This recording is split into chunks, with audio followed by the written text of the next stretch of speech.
Magpapalit na naman mga bossing ko ng buwan. Bawat buwan na lumilipas mga bossing ko sa unang mga araw ay mainam nyo pong gawin po ito. Ito ay kahit anong buwan mga bossing ha, kasi baka magbanggit po ako ng buwan ay sa susunod na buwan ay hindi nyo na ito gawin.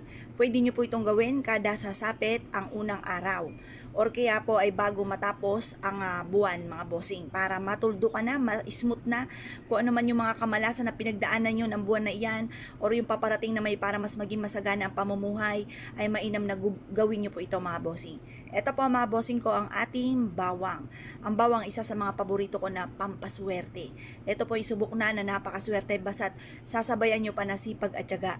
Kasi mga bossing, kung gagawa tayo ng ganito at tayo po'y magpapaupo-upo lamang, ay wala po swerte ang darating.